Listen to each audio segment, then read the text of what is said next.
The orbital laboratory of the Galactic Academy floated silently above the cracked, barren surface of a lifeless moon. Suspended in the stillness of vacuum, its sleek metallic hull gleamed under the cold light of a distant sun. Inside, gravity was absent, by design. Artificial gravitational systems had been disabled for this year's most important challenge, the zero-gravity agricultural task. Students from across the known galaxy, descendants of aquatic, avian, crustacean, and silicon-based civilizations, gathered in one vast, transparent dome, each surrounded by tools, hydropods, nutrient gels, and seed samples from their home planets. Among them stood a single human. Her name was Alex Monroe, a third-year exchange student from Earth's Luna colony. She wasn't the most muscular, nor the most decorated with medals or bioluminescent status rings like the others, but what she lacked in accolades, she compensated for with calm determination and a quiet intelligence that often went unnoticed, until results demanded otherwise. The assignment had been clear: grow a healthy plant from seed to sprout in a zero-gravity environment using only naturally occurring resources. No artificial gravity, no pre-grown organisms, no automated support systems. It was the kind of task meant to test creativity under chaos. The Galactic Academy didn't believe in adversity and how sentient minds adapted to it. Professor Exeltran, the head of extraterrestrial engineering and botanical integration, hovered at the center of the dome, suspended by a cloud of anti-grav emitters stitched into his long, gelatinous frame. His voice, like vibrating glass, rang out in every student's earpiece. "You may begin." Instantly, the dome erupted into activity. Students fumbled with container locks and nutrient valves, tentacles and claws, fins and elongated digits darting around in every direction. Tools floated freely as small magnetic anchors tried to pin them in place.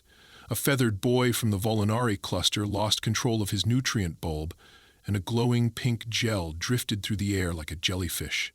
A rocky, cube-shaped creature named Korthul cursed as his roots floated sideways and latched onto a ceiling vent instead of digging downward. He smashed his work table in frustration. Meanwhile, Alex floated quietly in her small assigned corner, arms crossed over her plain academy uniform, her boots magnetized lightly to the metal floor.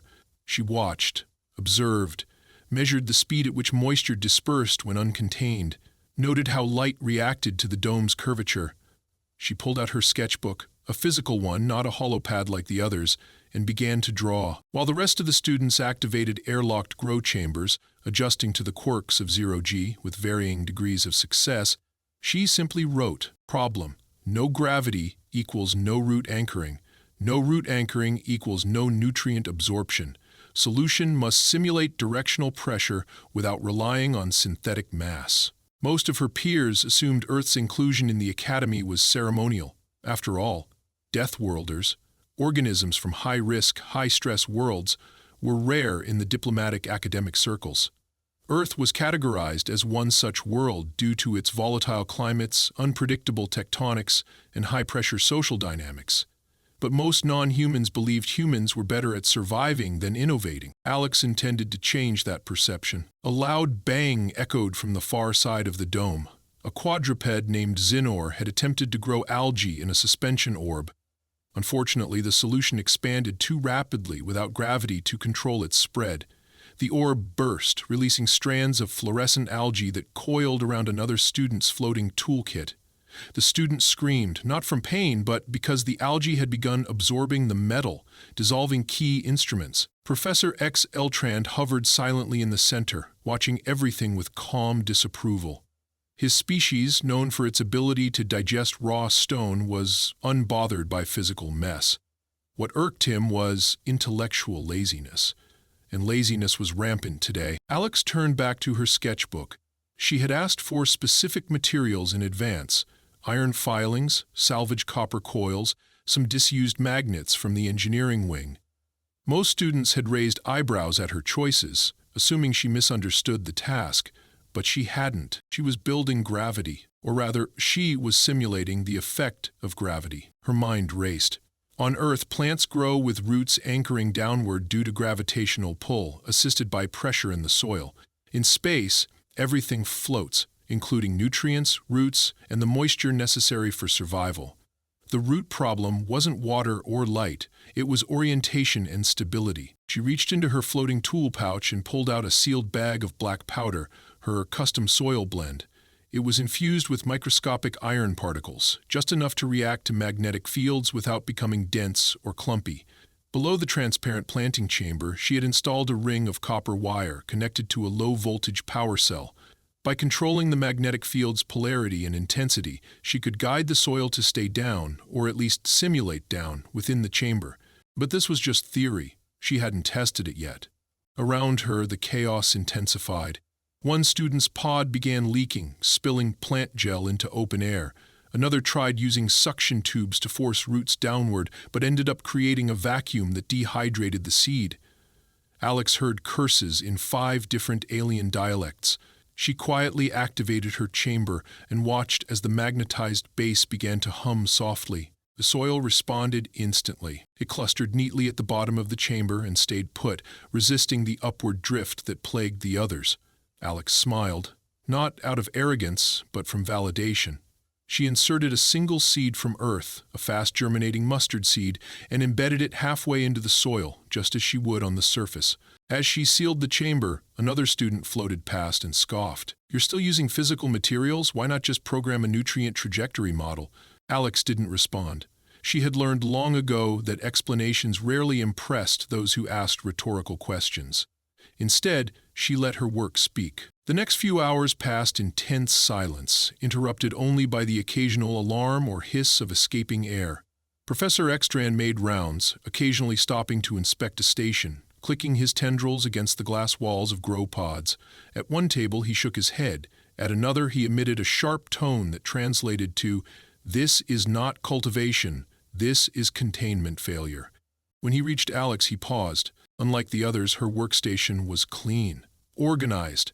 Every tool was strapped down, the chamber was steady, and the seed had already begun to root. Tiny white tendrils reached downward into the anchored soil, responding as if gravity truly existed. Zeltran leaned in, inspecting the base of the chamber. "You are simulating terrestrial pull using electromagnetism?" he asked, his translator parsing the syllables with curious restraint. "Yes, Professor," Alex said. "I infused the soil with ferromagnetic particles.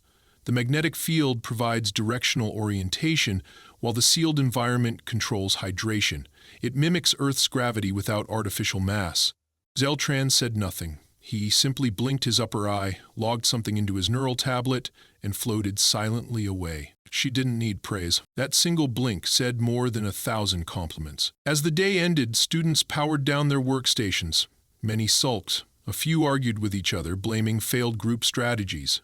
But Alex remained still, watching her tiny sprout begin its upward journey, one delicate green shoot rising through magnetized soil, chasing artificial sunlight in a gravityless world. It wasn't just a plant. It was proof that when everyone else tries to overpower nature, sometimes the smartest thing to do is simulate it. And that was only the beginning. The following morning brought no fanfare. The dome remained cold, quiet, and harshly lit by the artificial luminescence embedded in its curved ceiling. There was no concept of sunrise here, only cycles of artificial day and night designed to match the circadian rhythms of the most biologically fragile species. For Alex, it felt sterile but efficient. She floated into the dome with practiced balance, a tablet in one hand and a protein bar in the other. Her eyes flicked briefly to her growth chamber. The sprout had doubled in size overnight, its tiny stem curling slightly toward the soft artificial glow. She smiled, not out of pride, but focus. There was still a long way to go. Around her, the aftermath of yesterday's frenzied activity was still evident. Patches of gel clung to the dome's inner walls. Flickering containment fields pulsed where accidents had occurred. And dozens of students were already working frantically to correct their mistakes. The competitive tension had settled in like a dense fog. Each student was isolated in their own urgency, silent except for bursts of exasperation or desperate recalculations. Alex ignored them. Instead, she turned her attention to the ambient data being streamed to her tablet. The humidity in her pod was stable. Soil cohesion was consistent. Root development was shallow but linear. Light exposure was on schedule. The magnetized base showed a minor shift, likely due to solar flare interference from the nearby star. but nothing serious. She began adjusting the field slightly, recalibrating the polarity to guide deeper root penetration. As she worked, Professor Tran floated past without pause. He didn't need to say anything. His eyes briefly lingered on her chamber, and then he continued on, his translucent appendages glowing faintly with embedded tech. Alex returned her focus to her task, but a sharp noise behind her broke her concentration. A thick, wet sound echoed across the dome, followed by a high-pitched shriek. One of the students, Rikvar, a spindly being with a crystalline exoskeleton, had lost control of his hydro-root chamber. A geyser of turquoise fluid erupted from the containment valve and splashed across the wall, instantly solidifying into a brittle web of crystals. Rikvar's fingers moved frantically across his console, but the control system was frozen, literally, by the chemical reaction of the nutrient gel under zero-gravity conditions. Alex glanced over, observing quietly as the Academy's maintenance drones zipped toward the site to handle the cleanup. One of them paused near her chamber, scanned the air for contaminants, and then flew off. It wasn't the first disaster of the morning. Across the dome, chaos had become routine. Korthul, the cube-shaped rock being from Triron 9, had redesigned his pod overnight to force roots down with gravity-simulated pressure chambers. The design was theoretically sound until one of his stabilizers malfunctioned and the entire pod flipped upside down. The soil floated upward in clumps while the seed was launched into a filtration vent. Korthul bellowed in rage, slamming his granite fist into the nearest panel, which responded with a shockwave strong enough to bounce a toolkit across the dome. A few pods away, a student named Nairi, a soft-bodied, translucent girl from the oceans of Cyrilin Prime, sobbed quietly as her fragile aquatic seed withered under improperly adjusted light levels. Her home planet never experienced direct light. She had tried to recreate the same shade using polarized gels, but the station's artificial lighting had overexposed the plant overnight. It was now pale and curled, shriveled like an old leaf. Alex forced herself to look away. These failures weren't enjoyable to witness, but they were necessary.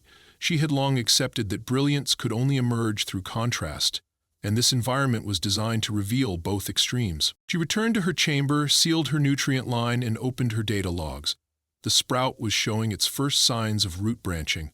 Her simulation of gravitational pull was holding. Each day brought new complexity, and her system had to adapt.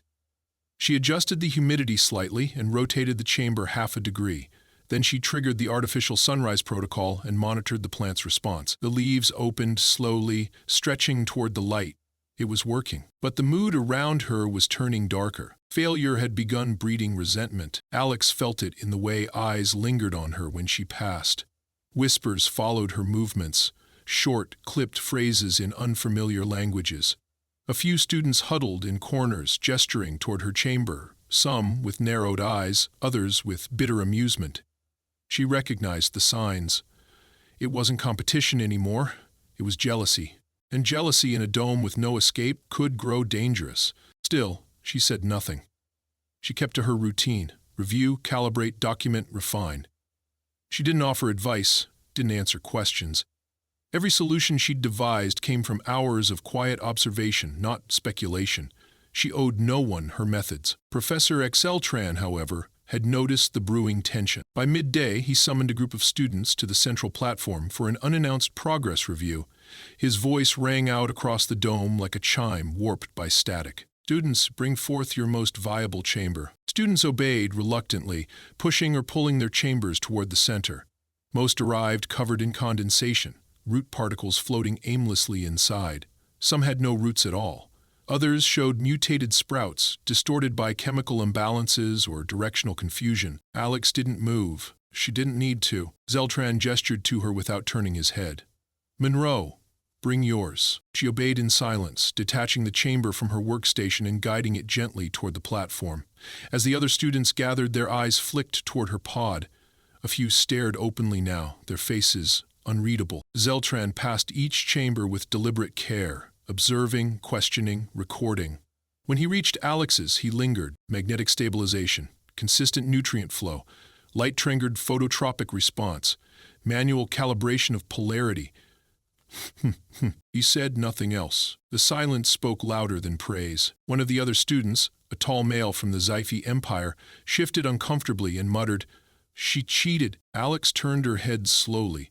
Excuse me? You are using mechanical systems, not natural methods. I'm using natural materials, she replied, her voice level. Iron filings, a copper coil, and a low-voltage cell, all permitted. You're the one who built an entire pressure chamber using synthetic polymers. The student said nothing. Professor XL Tran raised one limb and the entire room fell silent. This academy does not reward imitation, he said, his voice now deeper. It rewards integration. Technology is not a crutch, it is a tool. Those who understand the difference will lead. Those who complain will remain. No one argued. Alex returned her chamber to her corner and resumed her work. Hours later, as the artificial day ended and the dome lights dimmed to simulate dusk, she sat back, floating slightly, and observed the faint blue glow of her sprout. The roots now ran in thin white veins through the dark magnetic soil. They had found direction, purpose. Behind her, whispers turned to silence, because failure, now, was undeniable. And in that silence, Alex knew victory was no longer a possibility. It was inevitable. The artificial dawn blinked into existence without warning, flooding the dome with a soft gold hue. For most, it meant the start of another day of trial and frustration. For Alex, it was the moment she had been waiting for, the third phase of root development, the point at which a plant either adapted or failed. She floated into her work zone with silent determination, her movements smooth and practiced. Her eyes went straight to the chamber. The sprout had become a seedling. Thin green stems curved with purpose, and delicate leaves shimmered with early morning dew, anchored in place by the magnetized soil that clung faithfully to the chamber's base. But what truly caught her attention wasn't the plant itself. It was the complex pattern of root branching showing on the data overlay. The simulation was no longer simulation. Her artificial field had established a real axis of growth. The roots weren't just surviving, they were behaving as if planetary gravity existed. She activated the manual controls and made a minor field adjustment. A brief hum passed through the chamber, and the soil realigned slightly in response. The roots followed. It worked. Every time. Her breath caught for half a second. Not from surprise, but from restrained satisfaction. She had done it. Not theoretically, not partially, completely. Behind her, others were still caught in loops of failure and theory. She could hear the soft curses in half a dozen dialects, the hiss of sealant, the sputter of failing nutrient pumps. A few chambers had been abandoned overnight, floating awkwardly in their cradles, their contents lifeless. Others had been modified to absurd proportions, swollen with tubes, filters, and ducted airflow, as if complexity alone could birth results. None of it mattered now. Her chamber was complete. She pressed the record button on her tablet and began capturing a full rotation of the plant's behavior. A clear light source passed across the chamber from left to right, and the leaves turned in response, slowly but decisively. The stem angled upward. The root tips extended just slightly. She adjusted the electromagnetic field a final time, calibrating its strength based on a mathematical model she had developed on the first night. It wasn't brute force, it was precision. The recording ended. She submitted it to the Academy's archive under her name and returned to silent observation. 15 minutes passed before the dome's tranquil routine was disrupted. A shrill alarm pulsed overhead, followed by a deep voice across the intercom. All students prepare for mid-cycle assessment. Presentation protocol in 20 minutes. Your work will now enter phase 2, demonstration. No one moved at first. Then chaos resumed. Alex remained calm. She had already prepared. When Professor Xmeltran arrived, she was ready. He floated into the dome flanked by 3 senior evaluators, an amphibious matron from the Levithay Collective, a crustacean male from the techno-realm of Varn, and a humanoid scholar whose cybernetic eyes scanned constantly, projecting holographic notes onto his sleeve. Together they formed the mid-cycle review board, responsible for evaluating innovation, functionality, and theoretical impact. Students scrambled to position their pods, running last-minute checks or fabricating plausible justifications. A few stared at the approaching panel with wide eyes and stiff spines, clutching their tablets as if clinging to life rafts. Alex moved her chamber to the center platform without a word. The board approached. Professor XL Tran raised one translucent arm and spoke with gravitas. Begin with your most successful candidate. Alex stepped forward. She said nothing dramatic, no long speech, no need to build suspense. Instead, she rotated her chamber 180 degrees. The evaluators watched as the seedling remained exactly where it was. The soil stayed in place. The roots remained anchored. Nothing floated, nothing shifted. Then she flipped the chamber completely upside down. Still nothing moved. The plant remained stable, upside down in a zero-gravity dome, its roots still embedded in soil that defied the absence of weight. The evaluators blinked in unison. Alex finally spoke. The ferromagnetic particles in the soil respond to a localized electromagnetic field. By adjusting the field's strength and direction, I created a vector of force to simulate gravity. It's not artificial gravity, it's directional resistance, calibrated to root behavior. The humanoid with cybernetic eyes leaned in closer, his sensors glowing. Photosynthesis response? G triggered the light cycle. The leaves turned upward, adjusting as if the chamber had never been inverted. The amphibious matron tilted her head and croaked softly. Root systems? Alex tapped her control pad.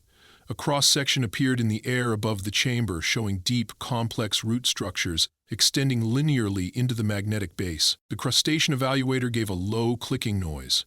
Sustainability? I build the chamber using materials from the engineering wing. The power draw is minimal. One cell can run it for 20 days. Field recalibration takes less than a second. The soil mixture can be replicated with minimal energy input. Zeltran said nothing. He simply stared at the seedling, his multiple eyes blinking in slow, rhythmic order. It was the silence that spoke the loudest. Behind her, the other students grew still. Some stared in disbelief, others looked away entirely. Alex felt their reactions like an invisible current in the dome. No one applauded, no one spoke, but she didn't need praise. She only needed validation, and she had just received it. The evaluators moved on, inspecting other projects with noticeably lower energy. A few students offered hopeful explanations, long-winded justifications, or theoretical benefits. Some simply apologized. One female from the Giaxari system broke into tears halfway through her presentation, her chamber leaking brown sludge as the remnants of her root foam floated uselessly inside. By the time the review ended, the entire dome was quiet. Professor XL Tran floated to the center once more and addressed the group. There will be no final phase for this task, he said, his voice cool and even. The purpose of this challenge was not to grow a plant. It was to understand how life behaves without gravity and how intelligence adapts to it. Only one of you succeeded in demonstrating that understanding. He didn't name her. He didn't need to. Everyone knew. Alex floated back to her workstation, detached the chamber, and locked it into its cradle. She powered it down to resting mode, sealed her tools, and folded her notes. She didn't speak. She didn't smile. Not because she was ungrateful, but because she understood what this meant. This was no longer a school project. It was a scalable breakthrough, and someone, somewhere, was going to notice. She only had to wait. The dome felt different now. The air, recycled and filtered to precise chemical balance, carried no scent, but there was a shift. Something intangible yet deeply felt. The silence that had settled during the review clung to the walls like a second atmosphere. Even the maintenance drones moved slower, quieter, as if aware that the mood among the students had changed. Alex could sense the weight of every glance as she passed. The sideward looks, the quickly averted eyes, the forced nonchalance of students pretending to be busy with tools or data logs. She understood it for what it was, not curiosity, not admiration. It was a mix of stunned recognition and tightly restrained resentment. Her success had left a mark. She returned to her workstation with the kind of focus that only deep discipline could sustain. Her hands moved with practiced ease as she refined the calibration curves on the electromagnetic field generator. She was already thinking beyond the project. How to miniaturize the system, how to make the soil composition adaptive to different plant types, how to stabilize the field in environments with fluctuating radiation. She barely noticed the figure that had stopped behind her until he cleared his throat. It was Korthul, his granite skin faintly pulsing with frustrated energy. His heavy frame hovered awkwardly in the zero-gravity space, held aloft by stabilizer pads strapped to his lower half. His voice, when it came, was flat and metallic. Your method wasn't supposed to work. She looked over her shoulder and met his gaze without flinching. Yet it did. He narrowed his eyes, and a crack in his rocky brow deepened. You made the rest of us look foolish. I didn't do anything to you, she said evenly. You did that yourself. His jaw shifted as if he were grinding his own teeth. You think you're smarter than all of us? No, she said. I just solved the problem. For a moment he hovered there, unmoving. Then, with a grunt, he pushed off and floated away without another word. She returned to her work, but now the silence had teeth. Every sound, every beep, tap, or hum felt amplified. More than once she caught someone watching her from across the dome, only for them to look away when she met their gaze. The turning point came when Professor Exel-Tran released the project scores. He didn't bother with the usual ceremony. The data appeared suddenly on the main screen, suspended in the center of the dome. Names, scores, and ranks scrolled down in rows of cold precision. Alex's name was at the top, highlighted in gold. She had not only scored the highest among this cohort, she had broken the previous year's record. The second highest score was more than 20 points below hers. The dome erupted, not in applause but in a flurry of whispering and data sharing. Some students tried to open her submission file, but it was locked. Others speculated in rapid bursts over private comms. She ignored all of it. Instead, she received a notification ping in her personal inbox. Zender, Galactic Agriculture Division. Subject, Preliminary Inquiry, Patent Rights and Replication Proposal. Her breath caught. This was it, the moment when a classroom idea became something larger. She opened the message and began reading. The division requested a complete breakdown of her soil matrix, magnetic calibration patterns, and scalability projections. They wanted to know if her system could be replicated aboard long-haul colony vessels. They asked about durability, resource consumption, compatibility with alien flora. Her heart pounded harder with each line. A shadow drifted across her screen. She looked up. It was Nairi, her translucent skin glowing faintly in the artificial light. Her large eyes were filled with something more complex than jealousy, something closer to quiet despair. I saw the message, she said, her voice soft. You're going to be famous. Alex closed the message and met her gaze. That's not why I did it. I know, Nairi whispered, but the others don't. Alex hesitated, then gestured to the seat beside her. You want to see how it works? Nairi floated closer, but didn't sit. No. If I see it up close, I'll know I was never even close. Alex didn't reply. Nairi drifted away, arms wrapped around herself like a protective shell. Later that evening, a visitor arrived at her private capsule. It was Professor Exel-Tran. He didn't knock. His kind didn't observe human courtesies. He simply floated silently in the entrance until she turned and saw him. I read your response draft to the division, he said. You plan to share the design openly. I believe it should be public, she answered.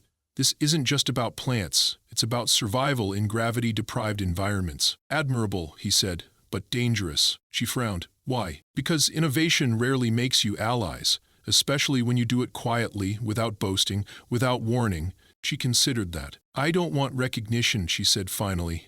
I want results. He nodded slowly. That is why you will go far, and also why many will try to stop you. She looked down at her tablet. I can handle it. I know, he said, which is why I made a decision. He handed her a formal data crystal. Its edges shimmered with embedded authorization codes. This is a recommendation, he said, for direct entry into the Interplanetary Innovation Symposium. It bypasses standard procedures. You'll represent the Academy. She stared at the crystal in stunned silence. It's reserved for... I know, he interrupted, for those who've already graduated, for those with years of experience. But none of them built gravity from soil and thought. She took the crystal in both hands. Thank you. He floated backward toward the door. You'll need security and legal counsel. You're not just a student anymore. You're a threat. The door closed behind him. She sat alone in the quiet of her capsule, staring at the data crystal as its core pulsed faintly. She had come to the Academy to learn, to observe, to absorb knowledge from the greatest minds in the galaxy. Instead, she had changed the rules of the game, and the game had just begun. The shuttle's engines hummed beneath her boots as she stood alone in the observation chamber, staring through the reinforced glass at the stars streaking past in silence. The final departure from the Orbital Academy had been swift, with no ceremony, no applause, no photographs, just authorization, clearance codes, and a security escort. That was how it had to be now. Alex didn't mind the absence of fanfare. She had learned that the louder the noise, the smaller the minds behind it. The real change, the kind that shaped the future, moved in silence, beneath the surface, inside the systems that governed survival and progress. She wasn't seeking recognition. She was already carrying something far heavier: responsibility. The symposium invitation had not been a gesture of goodwill. It was a declaration. Her name was now circulating within the networks of research institutions, colonization councils, and agricultural corporations across known space. And with that exposure came contracts, offers, requests for interviews, and threats. She declined them all. Instead, she had boarded the diplomatic shuttle bound for Earth's nearest interstellar outpost, carrying with her nothing but her modified chamber, data logs, the recommendation crystal from Zeltran, and a signed agreement transferring the open-source blueprint of her system to the Interplanetary Agricultural Advancement Committee. Her choice to share it freely had shocked more than a few. One councilwoman from the Varn Consortium had called it an act of reckless generosity. Another, from the Syndicated Trade Alliance, accused her of undermining decades of economic balance by denying private patent deals. One executive even implied, not so subtly, that accidents tended to happen to inventors who gave away too much too soon. She had remained unmoved. The truth was, her success had never belonged to her alone. It had been built from everything she had ever absorbed, from the silent calculations, the long hours of observation, the failures of others, that she had studied with quiet empathy. Her invention might carry her name, but it carried the weight of thousands who had tried and failed. She walked away from the window and settled into the shuttle's passenger cabin. There were no other students on board, only a quiet envoy from the Innovation Committee, a tall man with rust-colored skin and a thick scar across his temple.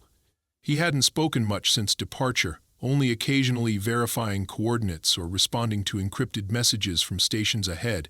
Now, he looked up from his console. "We've received confirmation your submission has passed replication." She blinked. "What replication?" "Colony Station Zeta 4, he replied. "One of the deepest outposts in the Theta Corridor. They just deployed your soil system in a low-orbit farming module. It's working. First harvest predicted in 12 days. That's 21% faster than projected." She stared at him. "So it's real," she said. "It's already being used." He nodded.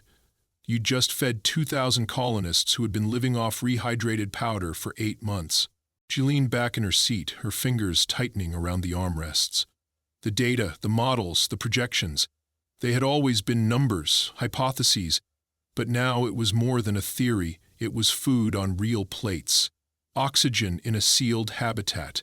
Life, where there had been slow decay. "Do they know?" she asked. "The people there?" He paused, then nodded again. "They do now." The words hung in the air for a moment. She didn't know what to say. There were no medals that could match the weight of that knowledge, no applause that could echo as deeply. "They're naming the harvest chamber after you," he added. She winced. "I didn't ask for that. I know.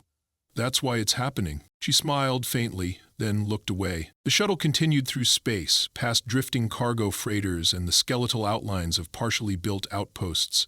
As they approached the Lagrange transfer station, she caught her first glimpse of the Earth below, a blue orb swirling with clouds, distant but vivid. She hadn't seen her homeworld in years. Earth was no longer the center of the galactic stage, but it was where her roots were. And now, somewhere on that planet, students like the one she had once been were watching the feed, reading the bulletins, seeing her name flash across educational forums. One girl in a dusty colony classroom might wonder if she, too, could build something that mattered. That thought anchored her more than gravity ever could. She was escorted to the debriefing hall with minimal formality. A single officer scanned her badge and led her through a narrow corridor, into a quiet chamber, with curved walls and one central console. The head of the Agricultural Advancement Committee, a woman with silver eyes and 2 faint tattoos running along her cheekbones, stood waiting. "You understand what you've started," she said without introduction. Alex nodded. "Good," the woman continued, "because it's not over. Now we need to scale it, adapt it, integrate it into interspecies agricultural modules. Half the frontier colonies can't grow root crops. That changes now." Alex stepped forward. "You'll have everything I've logged." "We already do," the woman said. "Your system is brilliant, but what makes it powerful is that it isn't a closed miracle. It's adaptable. That's the real innovation. I designed it that way. That's why you're not a student anymore." Alex felt something settle inside her. Not triumph, not pride. Something quieter, something firmer. Purpose. The woman extended a palm. "Welcome to the committee. Your lab is waiting." She shook her head. Later that day, after the formalities were complete and the protocols signed, she stood alone in her new research space. The walls were transparent on one side, looking out over the curvature of Earth. Her pod chamber stood on a pedestal in the center. She approached it and ran her fingers across the transparent shell. Inside, the original seedling had grown tall, its leaves wide and radiant under the filtered light. Its roots were embedded in the same magnetic soil, still firm, still grounded, still growing. She leaned in, smiled faintly, and whispered, "You started it." Behind her, the doors slid open. A new team waited outside. Scientists, engineers, students, people ready to listen, ready to learn. She turned to face them and walked forward.